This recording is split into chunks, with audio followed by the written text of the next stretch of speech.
kids to bed, dad's home. We are the DWO podcast, representing the Dad World Order. I am the handsome head of household, Mr. Magnificent, Mike Martin. And with me, as always, the rest of this patriarch pack. He is the big bad bearded daddy. He is Big Rig Eric Maffey. What's going on? And last but not least, he is the perpetual Mig Carter and the two-time world record holding. He is the wrestling t-shirt guy, Cephas. What up, y'all? How y'all doing today? Pretty hunky-dory, man. Pretty long night last night. Great night last night. Yeah, great show last night, man. Well, as Mr. Magnificent said, we are the DWO podcast, and today, as y'all can see, we have a very special guest with us. One of the main characters of a very recent documentary that just dropped on Netflix called Wrestlers. We grew up watching him. We love him. Mr. Al Snow. Sir, how the heck are you? I'm doing great. If I were any better, I'd be jealous of myself. Love it. So we got to hit you with we have one question that we ask every guest, and we definitely got to make sure we got to get out of the way. Mike. Sure. So as dads, and you being a fellow dad, we always like to know, kind of gauge people. What do you keep your thermostat set to? During the summer, like 72. Ooh, little Okay. warm blooded. 72. 72 in the summer and 68 in the winter kind of guy. Oh yeah. Nobody touches it. Nobody's allowed to touch the thermostat. Darn Skippy. That's and right. Everybody's got to turn off lights when they leave a room. So Absolutely. That's right. I put smart lights or smart switches everywhere in my house just so I could pick up my phone and go. I'm gonna need to put smart switches because my kids ain't that smart to shut them off. So. Oh man. So when we have someone on our show, we like to do a little research on them. So we like to hire private eyes, if you will, and we like to find out if the person we're interviewing is exactly who they say they are. And you're famous for having conversations with the head. So we've wondered if maybe you're actually privy to certain things in the head world. So we did a little research, and first off, we found out that you're awful astute. You're very you're into head studies, brain studies. That's proof right there. Yeah, it's all about the head space. You know what I mean? Right. Yeah. And we also found as well that you were a bit of a farmer, a harvester, if you will. Yeah, I love heads of lettuce. Yes. Yeah. And also something that we found that was really astounding, I think, was that you stood up for head rights, and I think that that's really cool. You know what I mean? I see that you go the extra mile and stand up for head rights, and that's something that we like. Yeah, head identifies as a body part, so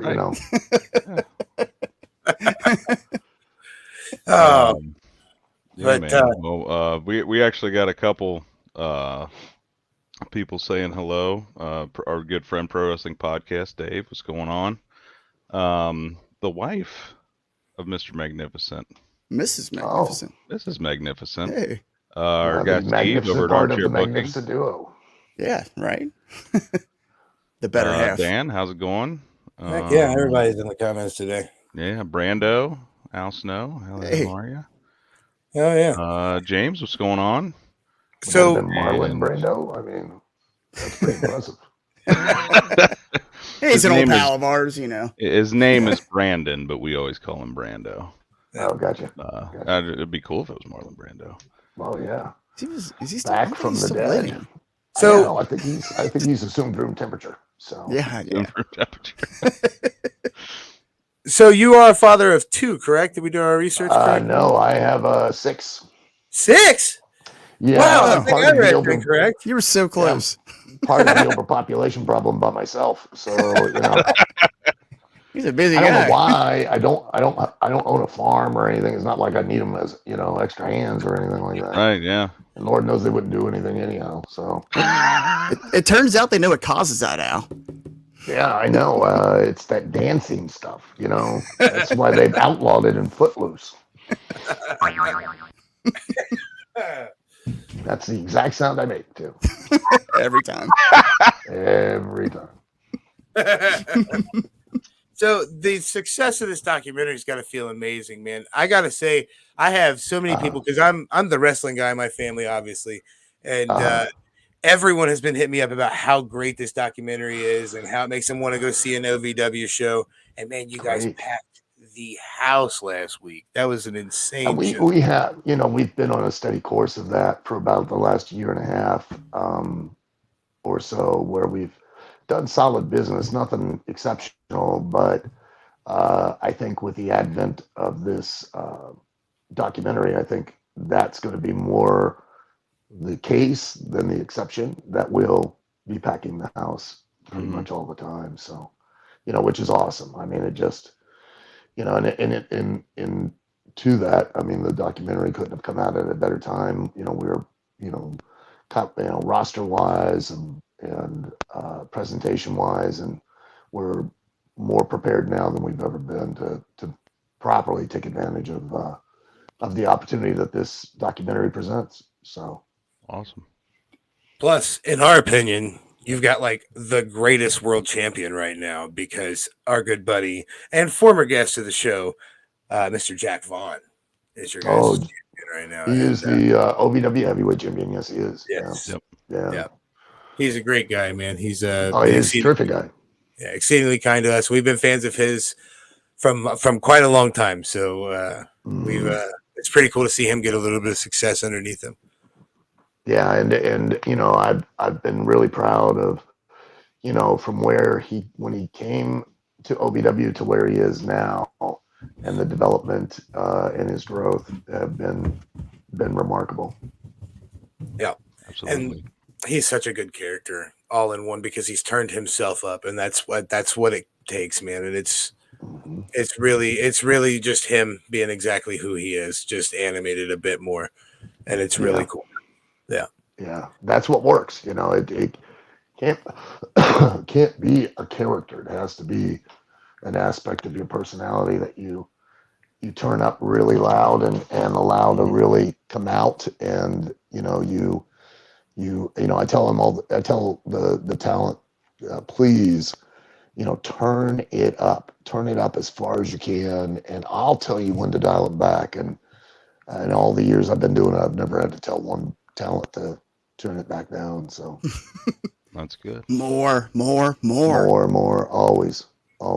I know for me, it was really cool to see that kind of, you know, between you and the gorilla, you know, quote unquote, gorilla position with the headset, and then hearing your communication with the commentary team, and kind of just seeing that and hearing that interaction for the first time, and seeing that kind of control, or what that position controls during the match. Because we've introduced or interviewed producers of matches and kind of hear what they do, but to see it actually in action was really cool for me.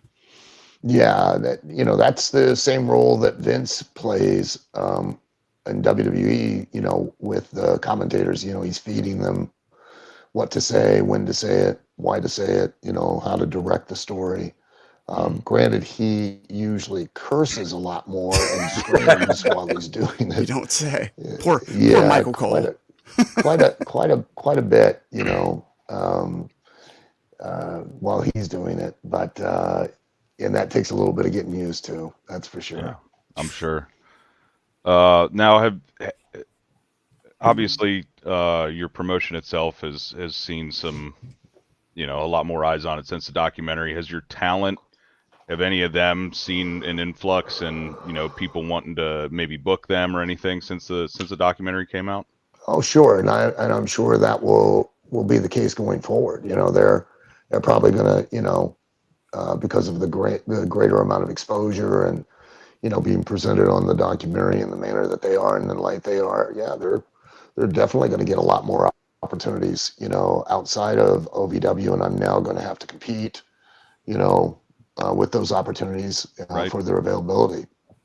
I know that's the downside, but it's also the upside, because, you know, for the people that aren't going to be able to be available on a consistent basis it allows others that I may not have gotten Move to up. see, to move up. And then Mhm. it keeps things fresh, keeps things moving forward, Sure. keeps giving other people, new opportunities. And you never know, when you're going to, find that, that person that's really going to unlock things. A great case in point. Years ago, when I was here with Impact, and I was doing it was a very long storyline, and I'd had this local attorney that was here, was a part of things. He was awesome TV, but the guy was a complete lunatic, off screen.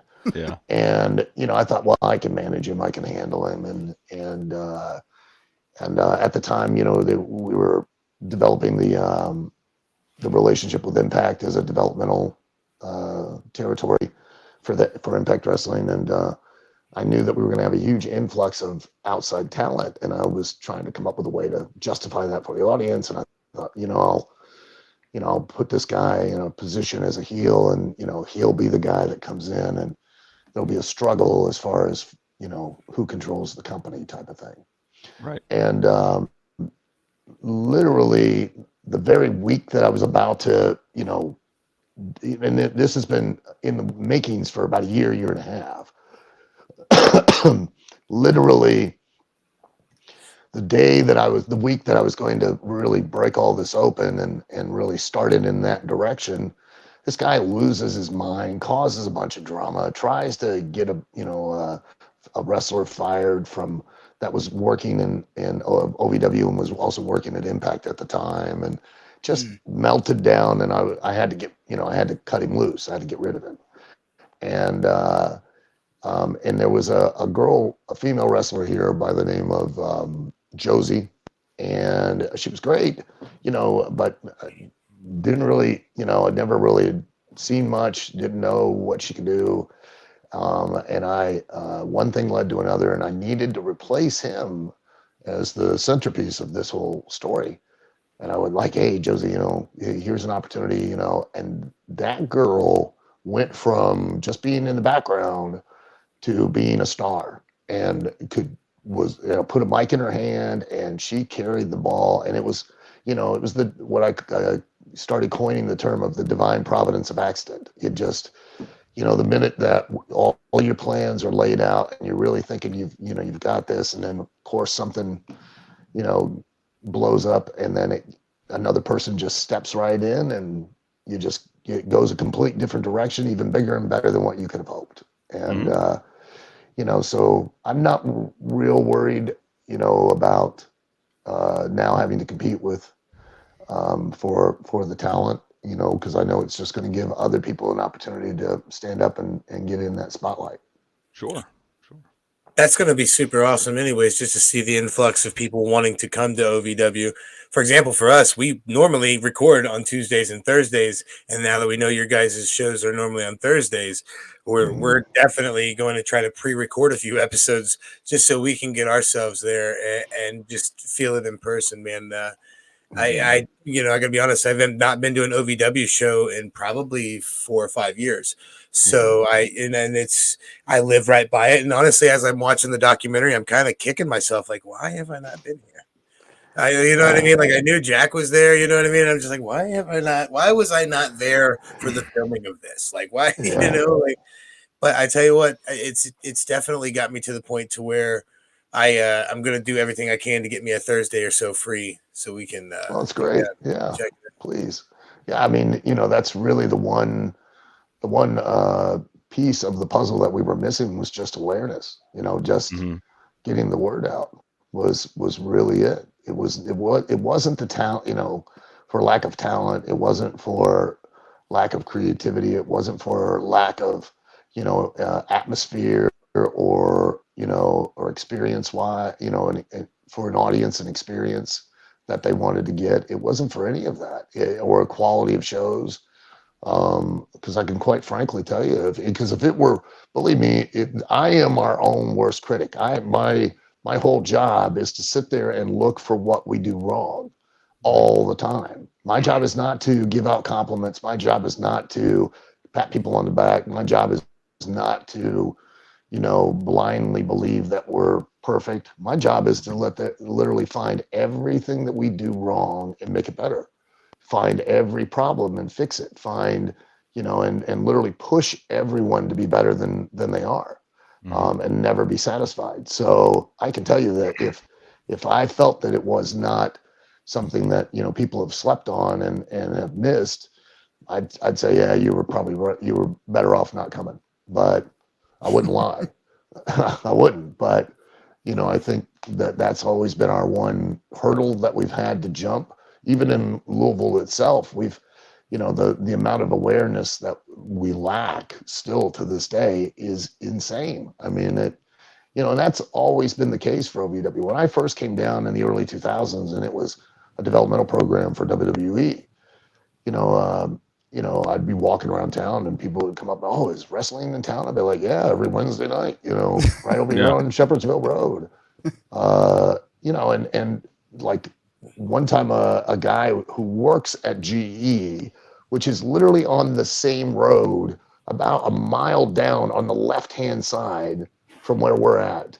And the guy walked in the building one day and he goes, oh, wow, I didn't know this was in here. And I go, yeah, it's been here for years. And he goes, well, for the last 15 years, I've been working at GE down the road. I didn't even know this was here. I go, wow. Yeah, so, and, I'll go around town and, people will be like, oh, man, OVW, I'll be wearing an OVW shirt. OVW, oh, that's still here. Yeah, I used to go there when I was a kid. And I'm like, yeah, we're still going, man. You can come back anytime. I dare you. I think a lot of people got confused when, the WWE moved. I think so, yeah. When we lost that. So people assumed that it just went with it, I guess. I think they thought that it, had closed up the doors or something, but, we've been, still plugging along. And, but I think the biggest thing the documentary is going to do for us is create awareness and exposure and relevancy again. So. I know. Well, last Thursday when we had a little scheduling snafu, it caused us to watch your guys' event live, and we definitely enjoyed it. We were watching on Fight, so we enjoyed that. We made the best of a situation. So, but and I apologize. I didn't even realize that. It's okay. I scheduled that on a TV day, and TV, it's a nightmare. I mean, we had people messaging us like, you guys know Al's at OVW, right? Like, you had come out through the curtain. And he's like, he's not going to be on the show. And we're like, yeah. My daughter messaged me, and she goes, you were supposed to do that Dead World Order podcast. I went, oh shoot, that's right. I shouldn't have scheduled it for today. What was I thinking? Speaking of Brittany, she is a very dear friend of ours. We go to a lot of the Revolver shows up in Dayton, and she's just been the absolute best to us. It's funny because we were a podcast for like 6 months, and she was like, "Why haven't you asked my dad to be on the show?" And we're like, "Who's your dad?" Like we had no idea. Really? That's actually part of what we did with our private eye. We actually sent out and tried to reach out and see if we could find out how good of a dad you were, and we actually found some evidence for that as well. Oh, I'm terrible. I'm terrible. I mean, pull that up, Greg. Well, I just give it a listen.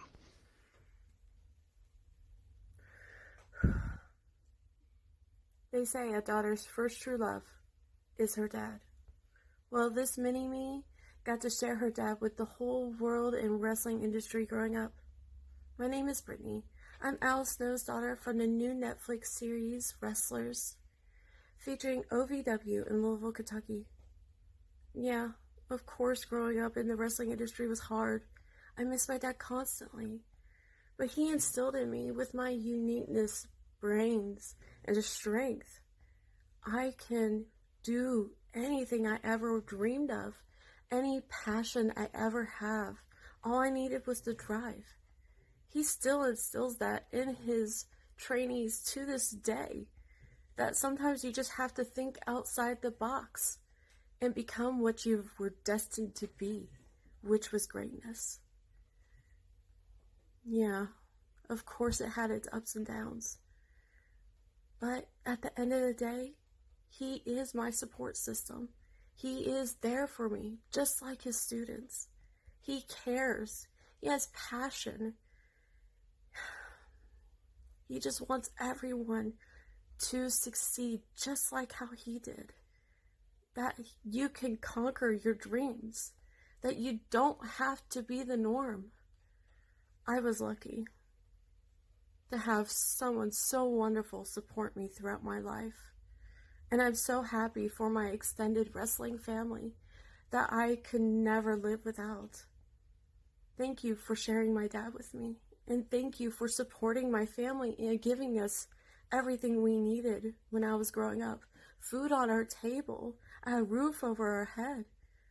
Wrestling gave us a life that we couldn't ever have dreamed of. Thank you for continuing to support independent wrestling and going to independent shows. These people love you and need you. We love our fans. Thank you. She's good. Oh, yeah, she is. Yeah. We're all Very proud of also her. dads of daughters, so Uh-huh. we kind of reached out to her and just, asked her to send in a little video, and she sent us that, and I teared up the first Yeah. time I watched it. So Yeah. It's Oh. I have 2 adult daughters myself, and I told them, I was like, man, just to what it's, when they get to that age, you don't hear this kind of stuff from them. So to hear it, hear an Oh, adult kid I know. tell you how much they care and what you mean to them is definitely touching. So It's awesome. Yeah. Yeah, thank you. That's probably the best thing I've ever gotten in a long time. That's amazing. last time I seen you smile that big, you had the idea of beating your co-owner up. That guy had received so much damn hate mail. I'm texting these guys like episode 3, like, Matt Jones is the biggest douche ever. Hey, I will say though, he grew on me by the end. I Yeah. think I definitely got a respect for. I think it was an excellent arc for him, if you will, Yeah. for the show. It's Absolutely. definitely worked Yeah, out for him. it's like he's like a fungus. He'll grow on you. Right. We got a lot of comments here. I'm going to pull up a couple of them. Netflix finally got something good to watch with wrestlers. Absolutely. Shout out Haley J. Man, yeah, she was featured quite a bit. I actually first saw her at AEW's house show up in Troy. She wrestled up there. That was no my shit. first exposure to her. Yeah, she wrestled Ruby. Oh, Ruby okay. Riot. Mhm. Yeah. Ruby's so great, man. Ruby's been great to my And kids. I think, we had another. I know you guys travel around a little bit during the summer. You ever thought about doing one in Cincinnati, or can you only do them in Kentucky? No, we can in Cincinnati. We just, haven't branched out yet. I would like to. In fact, my goal since I, purchased OVW was to, develop a regional territory in about a 2.5 hour area outside of Louisville. So that would encompass Dayton, Cincinnati, Indianapolis, Nashville, and then of course, Lexington, London, Kentucky is one of the areas we used to run years ago. Probably over in Eastern Kentucky, West Virginia. I don't That's know a how hell of a territory. Yeah. Yeah. I don't know how interested you'd be in Newport, Kentucky, but if you're familiar with the Thompson House, it's a venue that they turned the old Tommy gun factory into. Really? It has an amazing balcony in an area that would be great with a super high ceiling.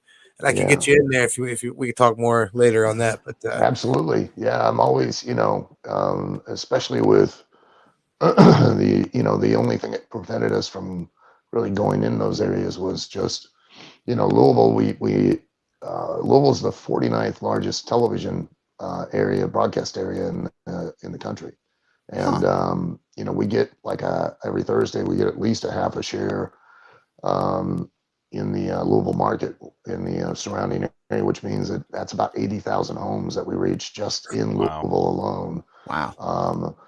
And and we're on a lot of different, and they're not major broadcast cable networks, but they are broadcast cable networks. They're not streaming networks. like my partner thinks.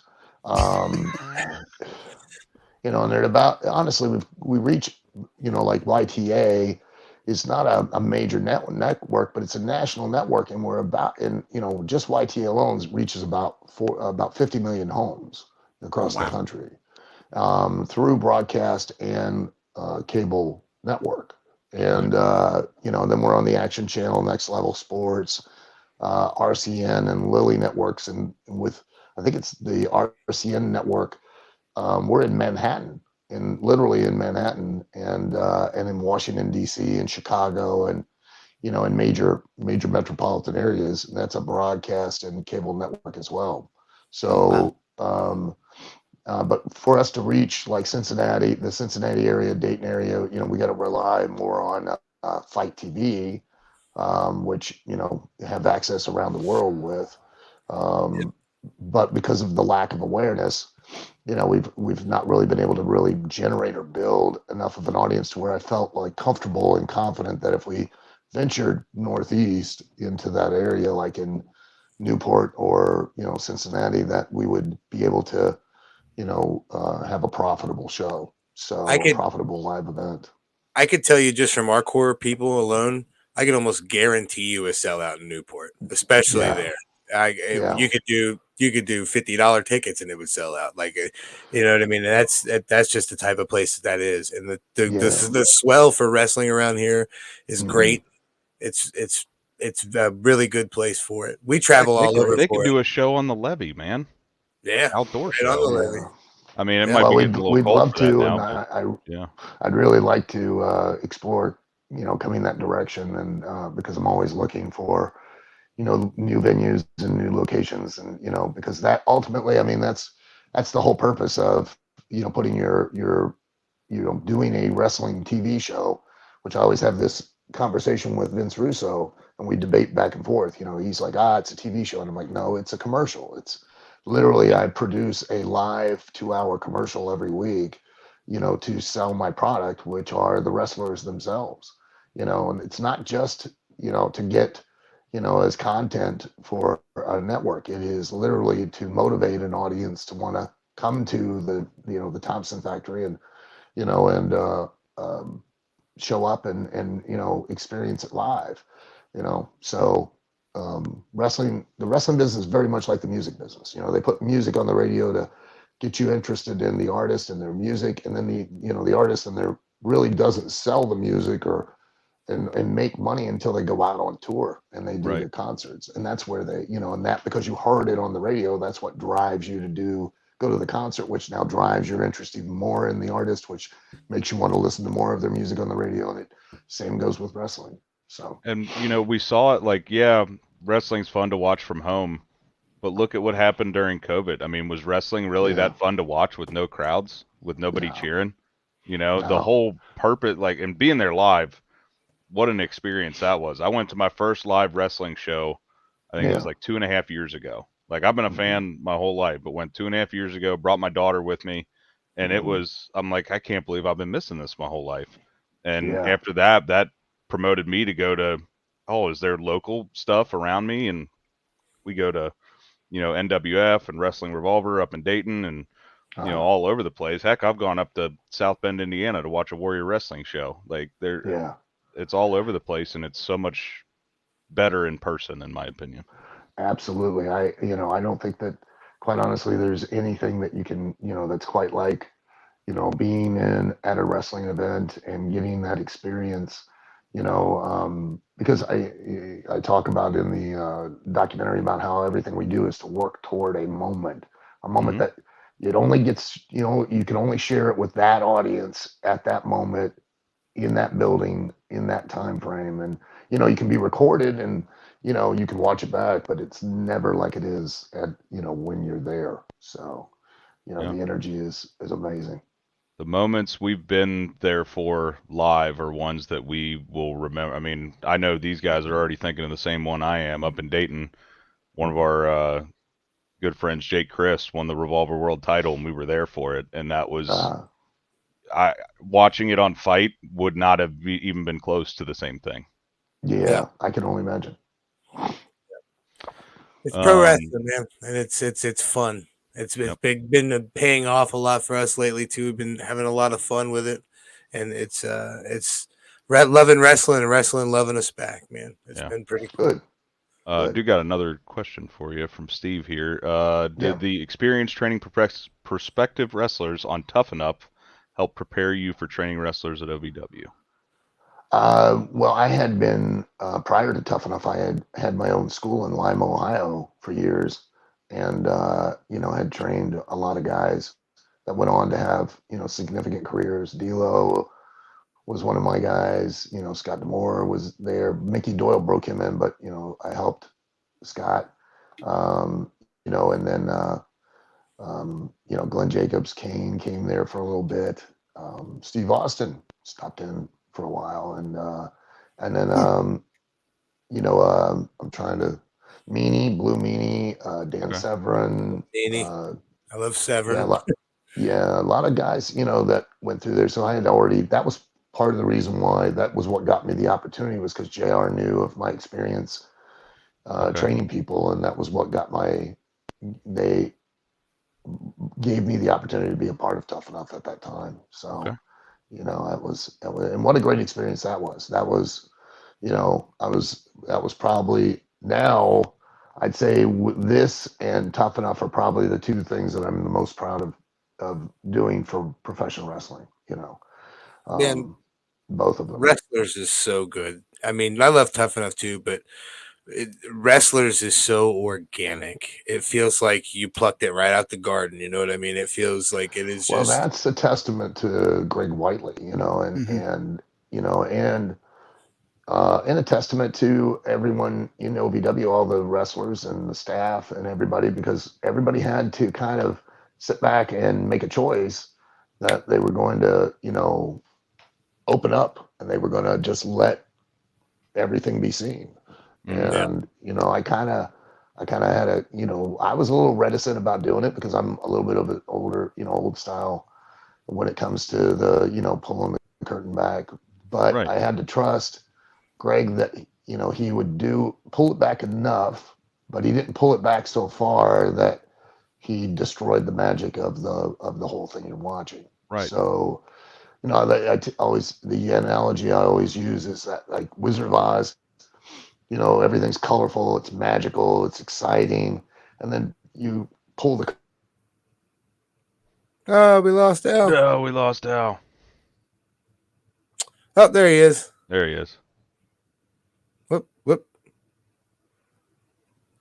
Can't Losing hear you, you, Al. Al. Can't hear you, Al. Hang on. There you go. How's that? There Okay. it is. They're back. There There we we go. go. We're Yeah. back.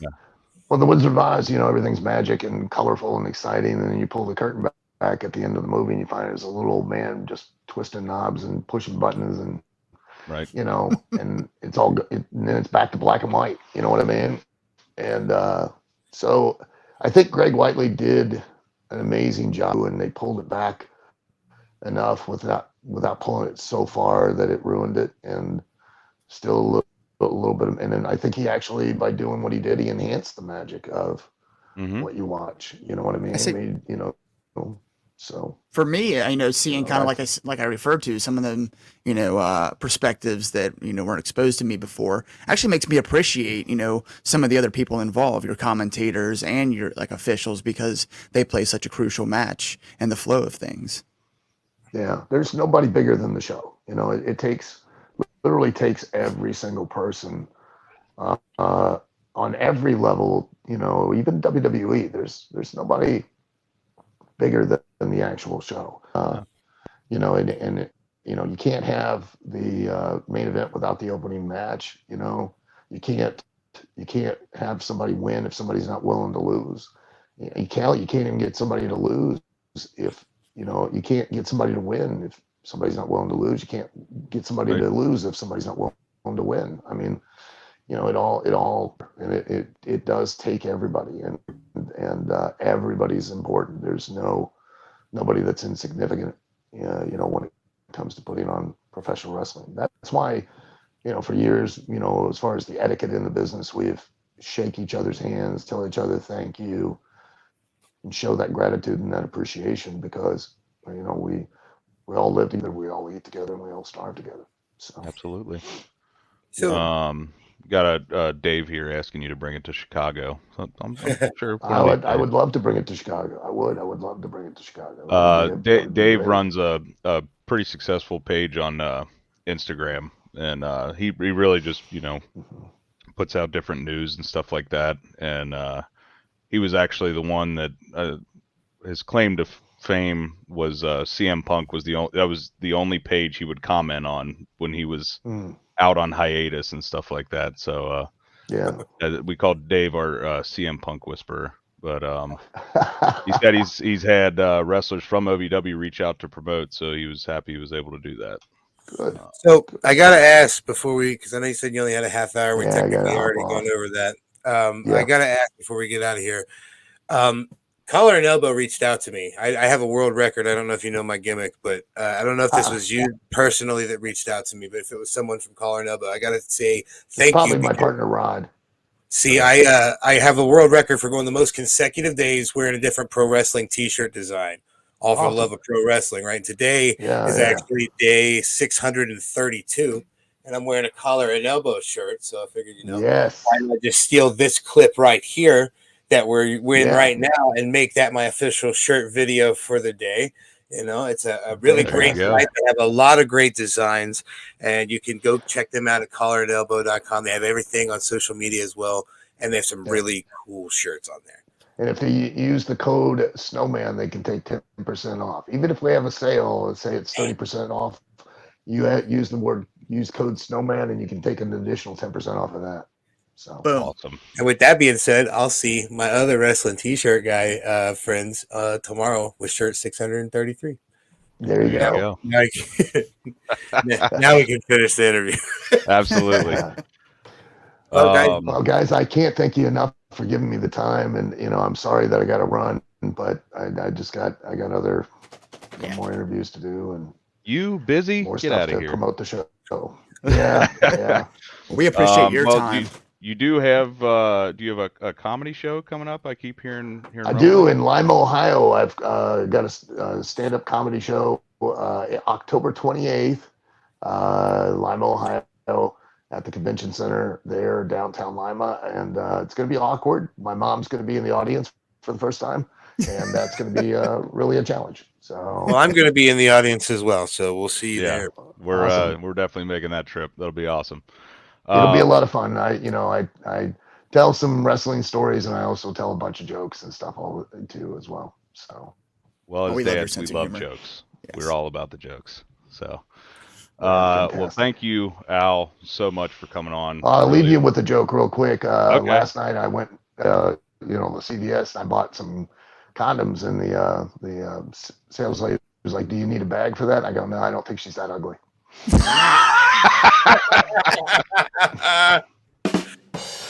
All right. There we go. All right. Well, thank you so much for coming on. As always, we have been the DWO Podcast. I'm Big Rig Eric Maffey. He is Mr. Magnificent Mike Martin. He is Wrestling T-shirt Guy Cephas. And he is the one and only Al Snow. Sir, thank you so much. Thank you, guys.